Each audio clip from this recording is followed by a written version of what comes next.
하나님의 말씀은 히브리서 4장 11절에서 13절까지의 말씀입니다. 우리 같이 하나님의 말씀을 봉독할 때 주의 음성을 듣게 되기를 바랍니다. 그러므로 우리가 저 안식에 들어가기를 힘쓸지니 이는 누구든지 저 순종하지 아니하는 본에 빠지지 않게 하려 함이라.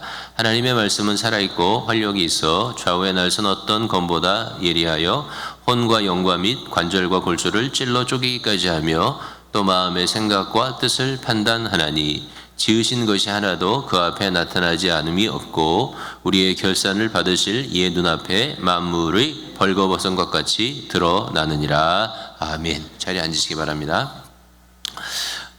오늘도 즐겁게 하나님의 말씀을 들으시고 그 말씀에 순종하실 때 말할 수 없는 하나님의 은혜와 사랑을 경험하시게 되기를 주님의 이름으로 축복합니다. 사랑하는 성도 여러분, 우리는 기쁨으로 신앙생활을 하는 것이 중요합니다. 하나님은 살아계시고 우리를 주목해 보고 계시죠. 우리의 행동을 보실 뿐만이 아니고 우리의 마음도 살피고 계시는 것이죠. 다시 처음부터 우리 첫 번째 여러분에게 드렸던 말씀은 예배였습니다. 신앙의 시작은 예배다. 기쁨으로 예배드리면 하나님이 기쁨으로 받아주시는 것이죠. 두 번째는 기도 생활이었죠. 내가 기쁨으로 하나님 앞에 기도하면 하나님도 즐거운 마음으로 우리 가운데 기도에 응답하시는 것이죠. 오늘 세 번째로 여러분과 나누고 싶은 말씀은 말씀 역사의 즐거움이라고 하는 그런 제목입니다. 하나님은 우리에게 하나님의 말씀 성경 66권을 선물로 주셨습니다. 그리고 이 성경 66권은 하나님의 말씀으로서 성도의 신앙생활에 엄청난 즐거움과 기쁨을 제공해 줍니다. 어떻게 하나님의 말씀의 역사가 우리 가운데 기쁨과 즐거움을 주느냐, 세 가지 면에서 여러분하고 나누려고 하는데, 첫 번째는 하나님의 말씀을 깨닫는 즐거움입니다. 하나님은 우리가 하나님의 말씀을 읽고 듣고 배워가면서 깨닫는 즐거움을 주십니다. 어떤 목사님들은 깨닫는 것이 은혜다 그렇게 가르치죠. 이성을 가지고 있는 인간에게 있어서 깨닫는다고 하는 것은 진짜 큰 기쁨입니다. 그래서 사실은 옛날부터 성경을 떠나서라도 깨닫는 것이 즐거움이라고 가르친 분들이 많았습니다. 공자님은 뭐라고 얘기했냐면 조문도 석사가의라고 얘기했죠. 많이 들어본 말이죠. 무슨 말이죠? 아침에 도를 깨우치면 저녁에 죽어도 좋다, 그런 말입니다. 그만큼 도를 깨우치는 것이 귀한 일이며 즐거운 일이라고 하는 것을 알았던 것이죠. 또 다른 이야기는 인도의 시성 타고르의 이해를 들을 수 있는데, 타고르는 1913년에 노벨 문학상을 받은 사람입니다. 그의 깨달음 중에 이런 이야기가 있어요. 어느 날 타고르의 집 마당을 쓰는 하인이 3시간이 넘게 지각을 했습니다. 인구가 많으니까 여러 종들이 많았던 거죠. 화가 머리끝까지 난 타고르는 해고해야 하겠다고 작정을 했습니다. 3시간이나 늦게 허겁지겁 달려온 하인에게 타고르가 빗자루를 던지며 이야기했습니다. 당신은 해고야. 빨리 이 집에서 나가게. 그러자 하인은 빗자루를 들며 이렇게 대답했습니다. 주인님, 죄송합니다. 어젯밤에 딸아이가 죽어서 아침에 묻고 오는 길입니다. 그렇게 이야기를 했다는 것입니다. 1910년대 무슨 전화가 있었겠어요? 뭐가 있었겠어요? 타고르는 그 말을 듣고 인간이 자기 자신의 입장만 생각했을 때는 얼마나 잔인해질 수 있는지를 배웠다고 합니다. 사람에 대해 화가 나고 미움이 생길 때 상대방의 입장에서 눈꼽만큼이라도 생각해보는 지혜가 필요하다는 것을 배웠다는 거죠. 똑같은 깨달음을 가졌던 마더 테레사 수녀는 이렇게 얘기했습니다. 판단하면 사랑할 수 없다. 내 입장에서만 판단하는 마음을 내려놓고 상대방의 입장에 서는 것을 배울 때 비로소 사랑할 수 있게 되는 거죠. 무엇이든지 내 기준을 갖고 다른 사람이 잘못됐다고 판단하기 시작하면 절대로 사랑할 수 없다는 깨달음을 갖게 되는 것이죠. 관계에 있어서 이것보다 더 중요한 건 없는 거예요. 이런 깨달음들은 어떻게 가능하냐? 하나님이 사람에게 이성과 양심이라는 선물을 주셨기 때문에 이런 깨달음이 가능한 것입니다. 그래서 이 깨달음이 얼마나 중요하냐면 시편 49편 20절에 이렇게 쓰고 있죠. 존귀하나 깨닫지 못하는 사람은 멸망하는 짐승 같도다. 하나님이 우리에게 이성과 양심을 주셨지만 깨닫지 못하면 그것은 짐승하고 똑같다는 것이죠. 자, 그러면 세상에도 이런 깨달음이 있는데 하나님을 믿고 성경을 연구하는 우리와 그리고 세상의 깨달음과는 어떤 차이가 있겠습니까? 세상의 깨달음도 너무나 중요하지만 하나님의 말씀의 깨달음은 세상이 깨닫지 못하는 전혀 다른 깨달음을 줍니다. 그것을 한마디로 이야기하면 하나님의 나라에 대한 깨달음이라고 말할 수 있습니다. 세상 나라의 모든 깨달음은 하나님 나라의 깨달음으로 연결되지 않습니다. 주님이 이렇게 말씀하시는데 마태복음 13장 11절을 읽어볼까요? 시작. 천국의 비밀을 아는 것이 너희에게는 허락되었으나 그들에게는 아니 되었나니. 하나님 나라의 비밀을 깨닫는 것, 천국의 비밀을 깨닫는 것이 예수를 믿고 따르는 자들에게만 허락된 거예요. 우리가 하나님의 말씀을 통해서 예수 믿는 사람들이 깨닫는 것은 세상 사람들이 깨닫는 것과 다른데, 그 깨닫는 것의 핵심이 뭐냐, 다른 핵심이 뭐냐, 그것은 천국의 비밀이다, 하나님 나라의 비밀이다, 그렇게 말씀할 수 있습니다. 그런데 이 천국의 비밀은 어디에 감춰져 있냐면, 성경에 의하면 골로새서 2장 2절과 3절을 읽어볼까요? 시작. 이는 그들로 마음의 위안을 받고 사랑 안에서 연합하여 확실한 이해의 모든 풍성함과 하나님의 비밀인 그리스도를 깨닫게 하려 함이니 그 안에는 지혜와 지식의 모든 보화가 감추어져 있느니라. 아멘. 그러니까 하나님 나라의 비밀은 다른 말로 하면 그건 뭐냐면 그리스도라는 거예요. 그러니까 세상 사람들은 아무리 깨달아도 하나님 나라의 비밀을 몰라요. 이 하나님 나라의 비밀은 예수 믿는 사람에게만 주어진 거예요. 우리만 깨달을 수 있어요. 근데 그 하나님 나라의 비밀을 한마디로 이야기하면 그것이 뭐냐면 그리스도란 말이에요. 그리스도가 하나님 나라의 비밀이에요. 그러니까 우리가 하나님의 말씀을 통해서 날마다 더 알게 되는 그 하나님 나라의 비밀의 핵심은 뭐냐? 그것은 그리스도라는 거예요. 사도 바울이 그렇게 열심히 애를 쓰고 수고하고 노력하고 가르치려고 했던 것은 뭐냐면 바로 이 그리스도인 것이죠. 왜냐하면 그리스도가 하나님의 비밀이며 그리스도가 하나님 나라의 비밀이고 그 안에 모든 지혜와 지식이 감추어져 있기 때문에 그렇다고 하는 것입니다. 그럼 우리 사랑하는 하나님, 사랑하는 성도 여러분, 우리가 하나님의 말씀을 통해서 날마다 조금씩 더 깊은 깨달음으로 나가게 되는 거죠. 누구를 알게 됩니까? 그리스도를 알게 되는 거예요. 우리가 성경을 계시라고 말하잖아요. 이 계시라고 하는 말 자체가 본래 어떤 말이냐면 닫혀있던 것을 열어서 보여준다는 것이죠. 하나님에 대해서 우리의 눈이 닫혀 있었습니다. 하나님이 우리를 향해서 자신을 닫아 놓으셨던 것이죠. 근데 그것을 하나님이 어떻게 해요? 열어주시는 것입니다. 그래서 우리가 볼 수 있도록 하는 거죠. 그래서 우리는 성경을 통해서 하나님의 말씀을 읽고 듣고 배우면서 하나님에 대해서, 그리고 하나님이 지으신 세상에 대해서 조금씩 더 깨닫고 알아가게 되는 것이죠. 그것이 하나님 말씀 역사의 즐거움입니다. 우리가 큐티를 배우면 큐티의 기초에서 항상 가르치는 것이 뭔지 아십니까? 큐티할 때 질문을 하라는 거예요. 그 질문 1이 뭐냐면 오늘 본문에 나타나는 하나님은 어떤 하나님이십니까? 입니다. 당신이 이 본문을 읽으면서 당신은 하나님에 대해서 무엇을 배웁니까? 그게 항상 첫 번째 질문입니다. 왜냐하면 하나님의 성경이 우리에게 가르쳐주는 것, 그것은 뭐냐요? 하나님 나라의 비밀인데 그 비밀의 핵심은 그리스도란 말이에요. 이 성경 본문이 하나님에 대해서, 그리스도에 대해서 나에게 무엇을 가르쳐줍니까?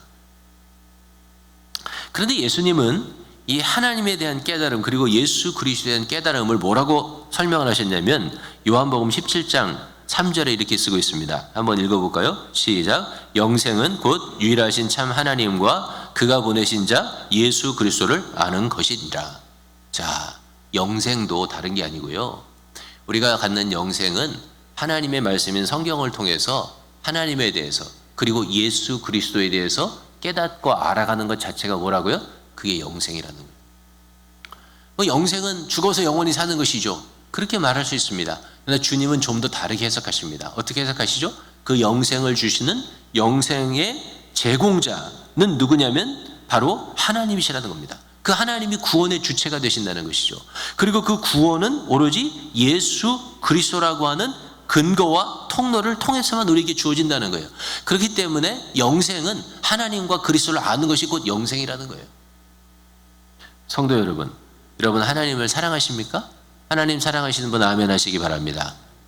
여러분이 하나님을 사랑하신다면 반드시 성경을 가까이 하시게 되길 바랍니다. 왜냐하면 이처럼 성경 말씀은 우리로 하여금 하나님을 더 알게 하고 하나님을 더 알게 하는 것은 다시 또 우리를 성경으로 더 이끌게 되고, 그 성경은 다시 또 우리를 더 하나님을 알게 하고, 더 하나님을 아는 것은 다시 또 우리를 더 성경으로 이끌어가게 되는 거거든요. 그러니까 하나님을 사랑하는 모든 사람들은 어떻게 되냐면 다 성경으로 돌아가야 되는 것입니다. 사랑하는 하나님을 더 알고, 사랑하는 하나님을 더 이해하고, 그리고 조금 더 하나님과 깊은 교제로, 깊은 관계로 나아가는 것, 그것이 뭐냐면 말씀 역사의 즐거움이죠. 지난 한 주간 우리가 새벽 예배 그리고 큐티를 나눴던 본문이 레위기였습니다. 여러분은 레위기를 묵상하면서 하나님에 대하여 어떤 것들을 더 알게 되셨는지요? 제가 레위기를 지난주에 묵상하면서 좀 더 하나님에 대해서 알게 된 것을 두 가지를 나눠보면, 첫 번째는 하나님의 엄하심 또는 하나님의 노여움에 대해서 조금 더 알게 되었습니다. 왜냐하면 하나님은 다른 불을 들였던 나답과 아비후를 성전 안에서 불로 심판하여 죽여버리셨습니다. 그 모습을 보면서 하나님에 대한 두려움을 갖게 되는 거죠. 정신을 딱 차리고 성경을 읽어보면 예수님께서 자주 사용하셨던 단어 중에 어떤 단어가 있냐면 심판과 진노라는 단어가 있습니다. 물론 사랑이라고 하는 단어를 더 많이 말씀하셨죠. 그러나 사복음서에 예수님이 하신 말씀을 읽어보세요. 얼마나 많이 심판을 말씀하시는지, 얼마나 많이 주님께서 하나님의 진노를 말씀하시는지. 성경을 읽어보면 개역개정에 지옥이라는 단어가 13번 나옵니다. 근데 그 13번 중에서 11번을 누가 쓰셨는지 아십니까? 11번을 주님이 쓰셨습니다. 13번 중에 11번이 주님이 말씀하신 말씀 가운데 지옥이 들어가요. 이 무슨 말씀이냐면 예수님은 분명하게 하나님의 진노와 심판 그리고 지옥을 두려워하는 마음으로 우리가 살기를 원하시는 분임을 알게 되는 것이죠. 또 하나 제가 지난 주간에 레위기를 통해서 하나님을 알게 된 것은 하나님은 우리를 축복하기를 원하시는 하나님이시라고 하는 것을 알게 되었습니다. 레위기 9장을 읽으면서 알게 된 건데요. 하나님께서 7일 동안 하나님의 성막을 지어놓고 봉헌 예배를 드리게 하십니다. 성전 봉헌 예배를 드린 거죠. 다시 그 7일 동안 뭘 하냐면 제사장들을 안수해서 목사 안수실 것 같이 아론과 그 아들들을 제사장을 삼는 그런 의식을 하게 하십니다. 7일 동안 제사하며 예배한 거예요. 그리고 8일째 백성들을 위해서 그리고 제사장들을 위해서 속죄제를 드려요. 그 모든 제사와 예배를 다 끝내고 나서 모세와 아론이 나와서 했던 일이 있습니다. 그게 뭔지 아십니까? 이스라엘 백성을 축복하게 하신 거예요. 그리고 그 축복은 이런 말로 축복했습니다. 레위기에는 안 나오고 민수기에 나오는데요. 같이 한번 읽어볼까요? 우리가 잘 아는 말씀인데 읽어보겠습니다. 시작. 여호와는 내게 복을 주시고 너를 지키시기를 원하며 여호와는 그의 얼굴을 내게 비추사 은혜 베푸시기를 원하며 여호와는 그 얼굴을 내게로 향하여 드사 평강 주시기를 원하노라 할지니라 하라. 아멘. 민수기 6장 24절에서 26절 구약에 나오는 축도라고 알려져 있죠. 자, 이 축도는 누가 썼나요? 모세가 썼습니까? 아닙니다. 이 축도는요 하나님이 쓰신 거예요. 하나님이 직접 이렇게 축복하라고 모세에게 가르쳐 주신 거예요.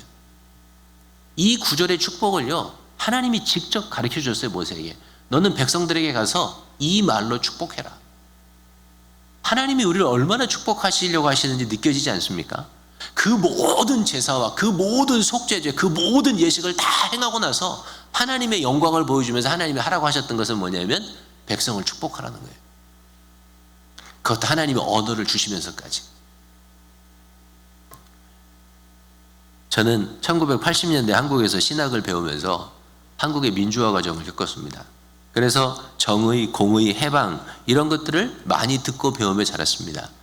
그리고 그때 복을 비는 선배님들의 목회를 기복신앙이라고 그렇게 폄하하고, 그리고 또 하나님께서 주시는 복을 말하면 무슨 그거는 좀 저급한 신앙이고, 정의와 윤리와 도덕과 제자도를 말하면 매우 높은 신앙인 것처럼 생각했던 마음과 생각의 패턴을 그때 배우며 자랐습니다. 그런데 성경을 읽어보면 그런 게 다 오해였다는 걸 깨닫게 돼요. 물론 윤리가 필요하냐? 필요합니다. 제자도가 필요하냐? 필요합니다. 지금 이 시대만큼 그것이 더 필요한 시대가 없습니다. 그리고 저는 그 부분에 대해서 설교를 자꾸 여러분들에게 하고 있습니다. 그러나 그럼에도 불구하고 하나님께서 우리에게 복을 주시고자 하는 것은 변함없는 사실입니다. 하나님이 아브라함을, 믿음의 조상인 아브라함을 처음 부르셨을 때도 하나님은 아브라함을 신학자 만들려고 부른 게 아닙니다. 하나님은 아브라함을 도덕군자를 만들려고 부르신 것도 아닙니다. 하나님은 아브라함을 왜 부르셨죠? 복의 근원이 되게 하려고 부르신 거예요. 그에게 복을 주시고 복의 근원이 되게 하려고 부르신 것입니다. 그래서 제가 레위기 9장을 읽으면서 깨달은 거예요. 그러므로 사랑하는 성도 여러분, 우리는 서로 많이 축복하게 되기를 원합니다. 많이 축복받기를 축복합니다. 믿음이 깊어지고 사랑이 커지고 지혜가 커지는 축복을 받게 되기를 주의 이름으로 축복합니다. 건강하시고 가정의 복도 받고 사업의 복도 받으시기를 주님의 이름으로 축복합니다. 제가 금요일날 잠시 나눴지만 지난 금요일 우리 교회를 섬기다가 한국에 간 청년하고 대화를 하게 되었습니다. 이제는 청년도 아니네요. 40이 훨씬 넘어서 결혼을 해서 애를 낳아서 첫돌이 되었다고 합니다. 그 청년과 대화하면서 너무나 감사했습니다. 왜냐하면 하나님이 그 청년의 신앙을 크게 복주신 것을 느낄 수 있었기 때문입니다. 그 청년이 저에게 이야기했습니다. 목사님 감사합니다. 목사님의 그 사랑을 잊을 수가 없습니다. 목사님하고 꼭 한번 통화하고 싶었습니다. 다솜교회 교인들이 보여주신 사랑과 은혜를 잊지 않고 있습니다. 늘 감사하고 살아가고 있습니다. 그런 고백을 하는 거예요. 참 너무 감사하더라고. 한국은 새벽 시간이었거든요. 여기 제가 4시쯤에 전화를 받았으니까.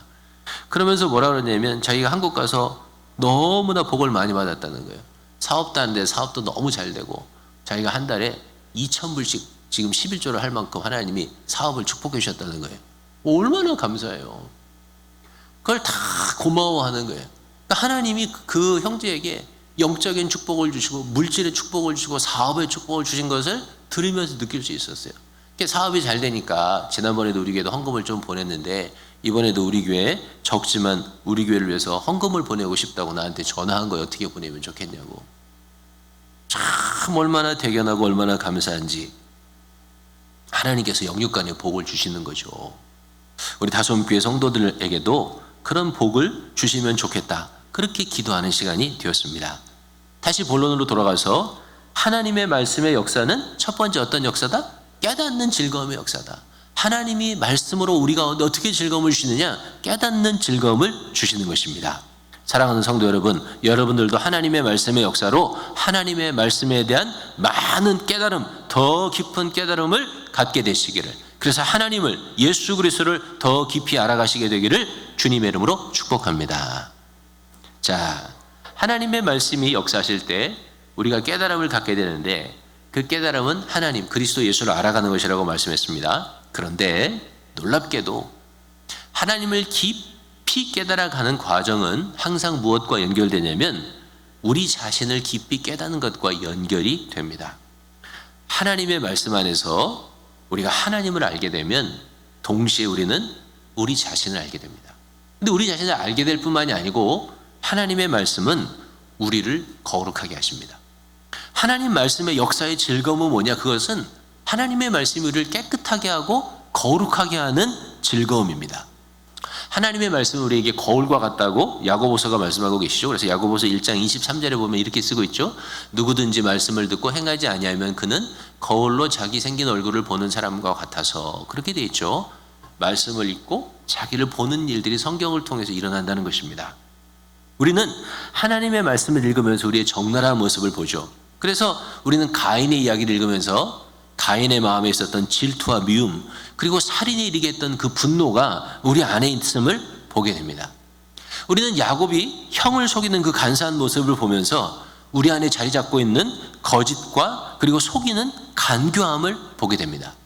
광야에서 그렇게 하나님의 역사를 보면서도 계속 하나님을 반역했던 이스라엘 백성들의 모습을 보면서 우리 안에 뿌리 깊이 자리를 내리고 있는 불신과 반역의 모습을 보게 됩니다. 그렇게 성경은 우리에게 거울과 같이 역할을 해서 우리의 모습을 보게 합니다. 그런데 하나님의 말씀은 그 정도에서 끝나지가 않습니다. 오늘 우리가 읽은 히브리서 말씀을 보시면 하나님의 말씀은 살아있고 활력이 있습니다. 운동력이 있어요. 그래서 좌우의 날선 어떤 검보다 더 예리해요. 요새 말로 하면 사시미 칼보다 더 예리한 거죠. 그래서 이 예리한 하나님의 말씀은 우리의 영과 혼과 관절과 골수를 찔러 쪼개요. 찔러 쪼갤 뿐만이 아니고 그 안에 마음 깊은 곳에 들어있는 생각과 뜻을 나타내요. 그래서 하나님 앞에서 벌거벗은 것처럼 숨길 수 있는 것이 하나도 없도록 하나님 앞에 적나라하게 드러나게 만든다는 거예요. 그래서 이 하나님의 말씀 앞에 자기의 발가벗겨진 그 모습을 보는 사람은 하나님 앞에 어떻게 고백하냐면 이렇게 고백할 수밖에 없게 돼요. 하나님, 저는 죄인입니다. 저를 떠나십시오. 그렇게밖에 고백할 수 없게 되는 거예요. 또는 화로다 나여 망하게 되었도다. 또는 이렇게 고백하죠. 하나님, 내 안에는 정말 정한 것이 선한 것이 하나도 없습니다. 나는 죄인 중에 괴수와 같은 사람입니다. 이렇게 절절한 고백이 나올 수 있도록 하나님의 말씀은 살아서 우리의 심령과 골수를 찔러 쪼개는 것입니다.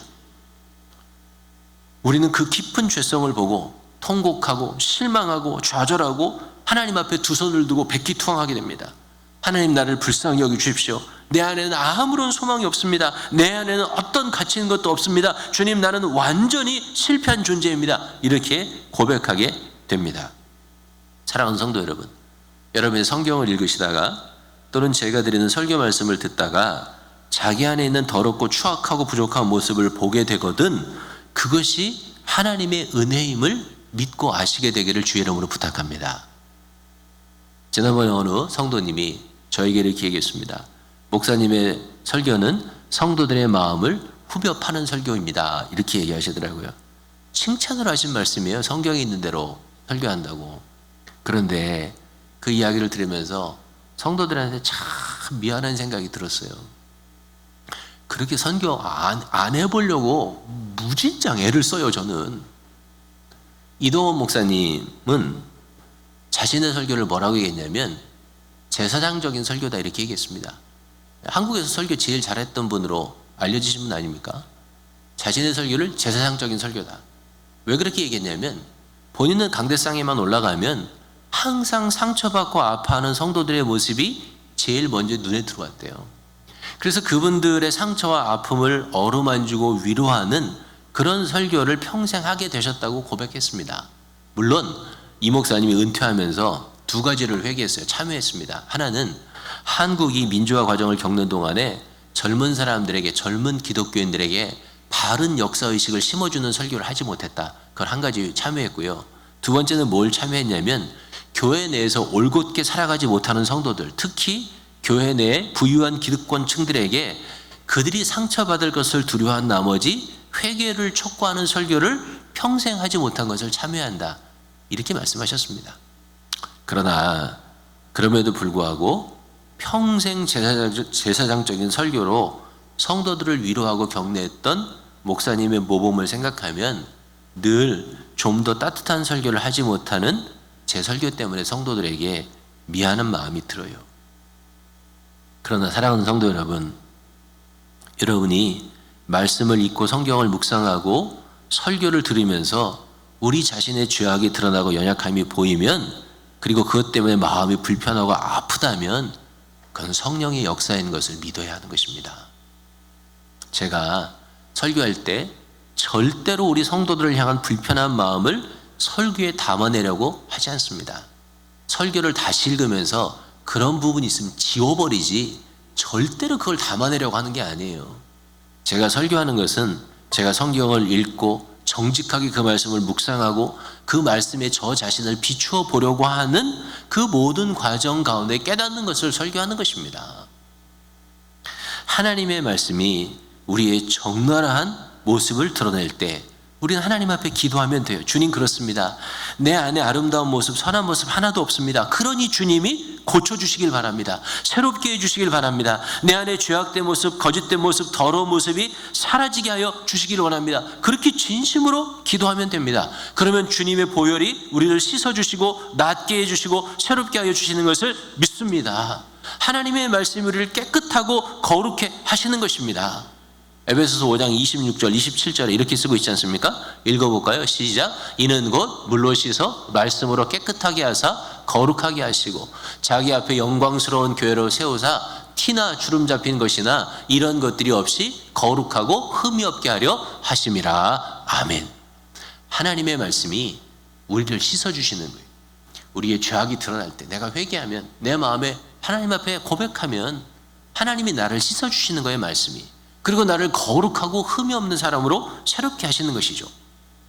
근데 사랑하는 성도 여러분, 여기서 우리가 꼭 생각해 봐야 될 게 하나 있어요. 그게 뭐냐면 제가 여러분에게 지금 드리는 이런 생각은 이 세상의 생각과 비교하면 완전히 다르다는 거예요. 제가 여러분들에게 드리는 이 생각은 세상 사람들이 생각할 때는 완전히 꽝이에요. 현대인들의 마음에는 제가 여러분에게 드리는 말씀이요, 조금도 들어갈 틈이 없어요. 문제는 그런 세상의 수없이 많은 영향을 우리도 끊임없이 받고 있다는 거예요. 저도 그런 영향을 너무나 많이 받아요. 왜 그러냐? 세상은 전혀 다르게 생각합니다. 이 세상의 사람들은 뭐라고 생각하냐면, 이 세상의 사람들은 제가 지금 드린 것처럼 우리 안에 부족한 것, 더러운 것, 추한 것, 이런 것이 있기 때문에 고치고 새로워져야 한다, 이런 생각을 안 합니다. 제가 어렸을 때만 해도 절대적인 가치가 꽤 컸습니다. 그래서 20년, 30년 전만 해도 사람들은 자신을 생각할 때 나는 부족한 사람이고 좀 더 성숙해져야 되는 사람이고 좀 더 성장해야 되는 사람이라고 생각했습니다. 제가 어릴 때 사람들이 제일 많이 물어봤던 질문 중에 하나는 뭐냐면, 당신이 가장 존경하는 사람은 누구입니까? 라고 하는 질문이었습니다. 왜 그런 질문을 받았죠? 우리는 늘 누구처럼 되어야 하는 목표를 가지고 성장하고 자라가야 된다고 생각했기 때문에 그런 거예요. 제가 청년 때 우리 청년부 회원들이 가장 많이 즐겨 외우고 그리고 또 묵상하고 부흥회만 하면 주제로 삼았던 성경이 뭔지 아십니까? 성경 구절 중에 하나가 시편 119편이었습니다. 119편 9절, 10절, 11절.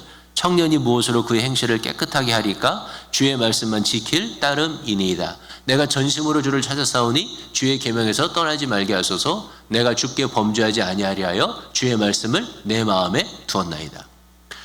이게 항상 주제였어요. 우리는 더 거룩해져야 된다. 우리는 더 예수 그리스도를 닮아야 된다. 하나님의 말씀으로 우리를 깨끗하게 지켜야 된다. 예수님처럼 생각하고 예수님처럼 판단하고 예수님처럼 행동하는 그런 성도가 되어야 된다. 항상 이런 걸 배웠어요. 그리고 그게 삶의 목표였어요. 그렇게 생각하고 한다 해서 잘 된 것은 아니었지만, 그게 항상 성공한 것은 아니었지만 적어도 그런 생각을 하는 시대였어요. 그런데 지금의 세상은요, 너무나 빠르게 바뀌면서 이런 생각을 안 합니다. 지금은 완전하거나 절대적인 가치나 기준이 없어져 버렸습니다. 세상 사람들은 뭐라고 생각하냐, 이렇게 생각합니다. 모든 사람은 다 다르고 각 사람에게 있어서 가장 중요한 사람은 나 자신이며, 그리고 다른 사람처럼 되려고 할 필요도 없고 그냥 나는 나면 된다. 이게 지금 세상의 가르침입니다. 그래서 이 시대를 살아가는 사람들의 목표는 자기 실현이에요. 자기 행복이에요. 내가 행복하지 않으면 다른 것은 아무 소용이 없다고 하는 세상에 우리는 살아가요. 개인주의, 자기중심주의, 그리고 상대주의, 이렇게 말할 수 있습니다. 그래서 세상 사람들이 보는 자기의 모습은 언제나 내가 중심입니다. 그래서 이게 심해지면 어떻게 되냐면요, 이렇게 돼요. 내가 좋아하는 사람은 다 좋은 사람입니다. 내가 싫어하는 사람은 다 나쁜 사람이 됩니다. 자, 이게 더 심해지면 어떻게 되냐면 이렇게 돼요. 나는 여자로 태어났어요. 그런데 나는 내가 스스로 남자라고 생각해요. 그러면 나는 남자가 되는 거예요. 그게 내가 좋아하는 거니까. 그게 내가 판단하는 거니까. 그런데요, 이 상대주의가 문제가 뭐냐면, 만약에 내가 여자로 태어났는데 내가 남자라고 나를 주장해요. 그러면 세상의 모든 사람이 나를 남자로 대해야 된다는 거예요. 그게 지금 이 세상이에요. 내가 여자로 태어났는데 내가 남자라고 주장하는데 다른 사람이 나를 여자라고 말하잖아요. 그럼 그 사람은 나를 차별하는 거예요. 나를 잘못 대하는 거예요. 그래서 상대주의는 모든 것을 상대화해요. 근데 하나는 상대화하지 않아요. 그게 뭐냐면 상대주의 자체는 상대화하지 않아요. 그를 상대주의의 절대화라고 부릅니다. 이게요, 무서운 세상이에요. 진짜 무서운 세상이 된 거예요. 무슨 말이냐? 세상 사람들은 더 이상 주님처럼 거룩해지려고 하는 목표를 가지지 않는다는 거예요. 더 이상 성숙도 성장도 이런 데 관심이 없어요. 그냥 나는 나로서 만족한다는 거예요. 물론 내가 완전하지 않은 것은 알지만 뭐 어때? 이러는 거예요. 그냥 나는 나야. Why not? 이러는 거예요. 그러다 보니까 이렇게 생각하는 사람들은 전부 자기 잘난 맛에 삽니다. 세상에 둘도 없는 것은 나라는 거예요. 나는 나일 뿐이라는 거죠. 나는 나이기 때문에 다른 사람처럼 될 필요도 없고, 내가 나 된 것을 선하다, 악하다, 성숙하다, 그렇다, 그렇지 않다, 이렇게 판단하지 말라는 것입니다. 이렇게 자기가 중요하다고 생각하고 세상의 모든 것이 자기가 중심으로 돌아가는 세상의 사람들의 행동과 생각은요, 너무나 쉽게 다른 사람은 안중에 없는 나쁜 행동으로 비화되는 경우가 많이 있습니다. 또 교만이 하늘까지 미치는 경우가 생깁니다. 그렇게 되면 어떻게 되느냐면 절대로 자기의 주장을 꺾거나 철회하려고 하지 않습니다. 자기가 못났다는 소리를 들으면 견디지를 못합니다. 자기가 못났다고 말하는 사람은 철천지 원수가 됩니다. 무시를 당했다고 생각하면 물불을 가리지 않습니다. 이렇게 설교하면 이 고소를 당할지도 모르는데 대표적인 사람들이 누군지 아십니까? 동성애자들입니다. 동성애자들은 그들 자신이 본래 그렇게 태어났다고 생각합니다. 또는 그들 스스로 그렇게 살 것을 선택했다고 말해요. 그렇기 때문에 그것은 나라는 거예요. 그러니까 너가 선하다, 악하다 판단하지 말라는 거예요. 너는 너고 나는 나라는 거예요. 상대적이라는 것이죠. 그리고 나는 나의 모습에 만족한다는 거예요. 근데 문제는 뭐냐면 그렇게 살아가는 동성애자들의 삶이 얼마나 부패하고 타락으로 떨어지느냐 하는 것입니다. 미국에서 썰배를 해봤는데요, 미국의 통계에 의하면 미국의 모든 동성애자들의 평균을 낼 때 성 파트너, 섹스 파트너가 평균 100명이랍니다. 여러분 상상이 되세요? 자기 중심으로 나는 나니까 아무 말도 하지 말고 그냥 나는 나대로 살겠다라고 생각하는 사람들의 삶이 얼마나 비참하고 타락한 것으로 떨어지는지. 우리가 그런 세상의 생각에 너무 많이 영향을 받는 거예요. 그래서 지금은 성도들도요, 내가 더 거룩해져야 된다, 내가 더 성숙해져야 된다, 내가 더 예수님처럼 예수를 닮아야 된다, 이런 생각을요 거의 안 하고 사는 것처럼 제가 볼 때 느껴져요. 물론 제가 세상을 잘못 파악하고 있는 건지 몰라요. 우리는 다시 성경으로 돌아가야 돼요. 시편 119편에 읽은 것처럼 하나님의 말씀을 내 안에 두어야 돼요. 이게 무슨 말이냐면 내 안에 가장 귀중한 것, 가장 소중한 것, 절대로 빼앗기지 않으려고 생각하는 그곳에 무엇을 두어야 되냐면 하나님의 말씀을 두고 지켜야 된다는 거예요. 그러면 그 하나님의 말씀이 나를 죄로부터 지킨다는 거예요. 그 하나님의 말씀이 내 안에 악한 것들이 들어오지 못하도록 나를 도와준다는 거예요. 그 하나님의 말씀이 내 안에 평안을 주고 시기와 질투심이 사라지게 하게 한다는 거예요. 그리고 그 하나님의 말씀이 나를 조금씩 더 거룩하게 만들어 간다는 거예요. 그 내면적인 변화를 내 옆에 있는 사람들은 알 수도 있고 모를 수도 있어요. 어떤 경우에는 그 변화가 크게 일어나서 주변에 있는 사람이 알 수도 있지만 어떤 경우에는 모를 수도 있다는 거예요. 그런데 하나님의 말씀의 역사의 즐거움은 뭐냐면 내 안에 하나님의 말씀이 계셔서 그 하나님의 말씀이 나를 조금씩 하나님의 말씀으로 변화시켜가는 즐거움이 내 안에 있다는 거죠. 그게 하나님 말씀의 즐거움, 하나님 말씀의 역사의 즐거움이라는 거예요. 사랑하는 성도 여러분, 여러분들도 이 즐거움을 하나님의 말씀 안에서 찾게 되기를 주의 이름으로 축복합니다. 세 번째로 하나님 말씀의 역사의 즐거움은 하나님의 능력이 나타나는 즐거움이에요. 말씀은요, 능력이 있어요. 그 하나님의 말씀이 얼마나 능력이 있냐면 요한복음 1장 1절 2절부터 3절에 보면 이렇게 쓰고 있죠. 태초에 말씀이 계시니라. 이 말씀이 하나님과 함께 계셨으니 이 말씀은 곧 하나님이시니라. 그가 태초에 하나님과 함께 계셨고 만물이 그로 말미암아 지은 바가 되었나니 지은 것이 하나도 그가 없이는 된 것이 없느니라. 하나님의 말씀이 그리스도예요. 말씀에는 능력이 있어요. 천지를 창조하는 능력이 있는 것이죠. 사랑하는 성도 여러분, 하나님의 말씀이 임하는 곳에는 항상 능치 못할 것이 없는 것입니다. 주님은 말씀으로 병자를 고치셨습니다. 주님은 말씀으로 마귀를 물리치셨습니다. 주님은 말씀으로 풍랑을 잠잠케 하셨습니다. 주님은 말씀으로 죽은 자를 살리셨습니다. 그러므로 하나님의 말씀의 역사가 일어나는 곳에는 하나님의 역사가, 하나님의 능력이 임하게 된다고 하는 사실을 믿으시기를 주님의 이름으로 축복합니다. 이 하나님의 말씀의 능력이 임하면 가장 먼저 일어나는 것이 뭐냐면 인간이 변하는 거예요. 내가 노력해서 변하는 것을 넘어서는 하나님의 엄청난 변화의 역사가 나타납니다. 물이 변하여 포도주가 되는 것과 같은 변화죠. 시카고에서 사역했던 위대한 설교자였던 D.L. 무디는 거듭난 후에 하나님의 말씀대로 온전히 살 것을 서약했어요. 그리고 살아가는데 계속 넘어졌다고 합니다. 무디는 이래서는 안 되겠다 그렇게 생각해서 산에 들어가 기도를 했다는 것입니다. 미국 사람들도 산기도를 했네요. 그리고 기도 중에 기도를 깊이 하니까 하늘의 신령한 은혜를 맛보았습니다. 하늘의 신기한 복들이 자기 심령에 물밀듯이 들어왔어요. 그래서 그는 이제 됐다 그렇게 생각하고 산을 내려왔어요. 그런데 그 은혜가 한 달도 가지 못하는 거예요. 또 자기가 넘어지고 쓰러졌어요. 그래서 그는 유명한 부흥 목사님들로부터 은혜를 받아야 되겠다 그렇게 생각을 해서 부흥회들을 열심히 쫓아다니기 시작했습니다. 그런데 그렇게 부흥회 가서 은혜 받는 것도 오래 가지 않았어요. 그래서 무디 목사님은 스스로 탄식했습니다. 야, 내 양심은 화인 맞은 양심인가 보다. 내 마음은 길가처럼 딱딱해서 하나님의 말씀의 씨가 떨어져서 도무지 자라지 못하는 그런 마음을 나는 갖고 있구나. 그렇게 생각하고 스스로를 혐오했습니다. 그러던 어느 날 그가 하나님의 말씀을 읽다가 로마서 10장 17절 말씀을 읽는데 그 말씀이 자기에게 확 다가오는 은혜를 받았어요. 그러므로 믿음은 들음에서 나며 들음은 그리스도의 말씀으로 말미암았느니라.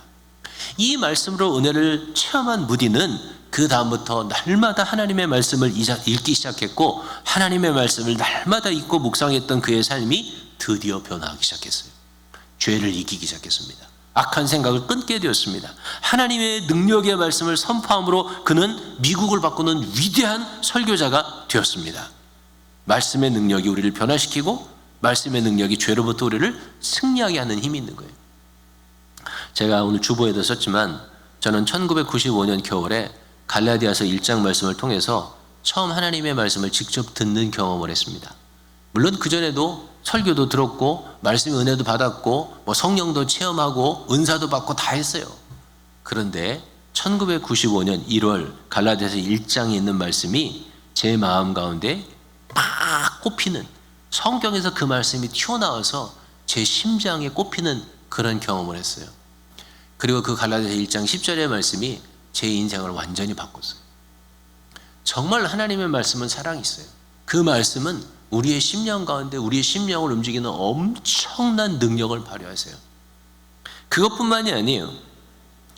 창립 40주년을 맞아서 기도했던 2016년에는 12월에 하나님이 시편 27편 4절의 말씀을 읽으면서 하나님이 감동을 주시고 그 말씀에 따라 이 성전을 주셨어요. 그때 제가 읽었던 시편 말씀 여러분에게 여러 번 소개했는데 다시 한번 읽어볼까요? 시작.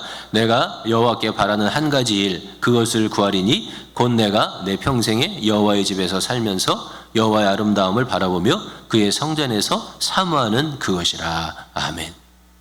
하나님은요 항상 하나님의 역사를 일으킬 때 말씀을 먼저 선포하세요. 하나님께서 애굽에 10가지 재앙을 내리실 때도 항상 모세가 먼저 선포했습니다. 모세를 통해 홍해를 가르칠 때도 하나님은 항상 뭘 먼저 주시냐면 말씀을 먼저 주세요. 그 말씀을 들은 주의 종들이 말씀을 선포하고 그 말씀을 믿을 때 하나님의 역사가 나타나는 거예요. 그러므로 사랑하는 성도 여러분, 성경을 읽으시기 바랍니다. 매일 기대감을 가지고 성경을 읽으세요. 많이 읽지 않아도 상관없어요. 하나님의 뜻을 찾는 마음으로 또 성경에서 하나님의 역사가 나타나길 원하는 마음으로 성경을 날마다 읽는 거예요. 그런데 성경에서 어느 날 하나님의 말씀이 여러분 마음 가운데 탁 떨어지게 되는 경험을 하잖아요. 그러면 그 말씀이 역사로 우리의 인생과 삶을 바꿔요.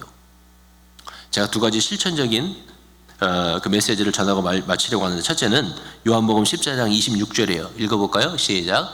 보혜사 곧 아버지께서 내 이름으로 보내실 성령 그가 너에게 모든 것을 가르치시고 내가 너에게 말한 모든 것을 생각나게 하시리라. 첫 번째는 성령의 도우심을 기도하면서 성경을 읽으라는 거예요. 하나님의 성령이 하시는 일은 우리가 하나님의 말씀을 깨닫게 하는 거예요. 하나님의 말씀을 우리가 이해하게 하는 거예요. 하나님의 말씀과 성령의 역사는 함께 일어나요. 그래서 성령이 나를 깨우치실 때 우리는 하나님의 말씀을 이해하고 깨닫게 돼요. 그래서 항상 우리가 어떻게 되냐면 항상 하나님의 말씀 앞에 기도하면서 성령의 인도하심을 구하는 게 중요해요. 두 번째는 하나님의 말씀을 구체적으로 그리고 의도적으로 실천하는 노력이 필요하다는 거예요. 이 두 번째 실천 또는 적용의 노력이 있을 때 하나님의 역사가 나타나요. 첫 번째 깨달음의 역사는 기도하는 것만 갖고 돼요. 그런데 두 번째, 세 번째 나를 정결하게 하고 하나님의 말씀이 실제로 삶을 변화시키는 능력은 언제 오냐면 하나님의 말씀을 내 삶에 적용할 때 일어나요. 시편 119편 33절 34절을 읽어보겠습니다. 시작. 여호와여 주의 율례들의 도를 내게 가르치소서. 내가 끝까지 지키리이다. 나로 하여금 깨닫게 하여 주소서. 내가 주의 법을 준행하며 전심으로 지키리이다. 내가 끝까지 지키겠습니다. 내가 준행하겠습니다. 전심으로 지키겠습니다. 이게 필요해요. 제가 지난 금요일 날 나누었는데요. 큰 믿음이 있어서 하나님 앞에 순종하게 되는 게 아니라는 거예요. 순종은요, 훈련으로 가능하다는 거예요. 믿음이 작을지라도 작은 일부터 하나님 앞에 순종하는 끊임없는 훈련이 있으면 우리는 큰 순종도 하나님 앞에 드릴 수 있게 되는 거예요. 사랑하는 성도 여러분, 지난 한 달 그리고 지난 8개월을 돌아보시고 또 지난 한 해를 돌아보시기 바랍니다. 여러분이 붙들고 순종하려고 했던 하나님의 말씀은 어떤 말씀이 있습니까? 여러분이 몸부림치면서 붙들고 순종하려고 했던 하나님의 말씀은 어떤 말씀을 여러분은 기억할 수 있습니까? 저는 지난 한 달 동안에 시편 37편 말씀을 순종하려고 노력을 많이 했습니다. 우리 그 8월 가정 예배를 하면서 읽었던 말씀이죠.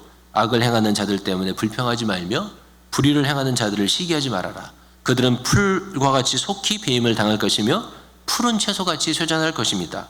여호와를 의뢰하고 선을 행하라. 땅에 머무는 동안 그의 성실을 먹을거리로 삼을지어다. 아침마다 이 말씀을 읽었습니다.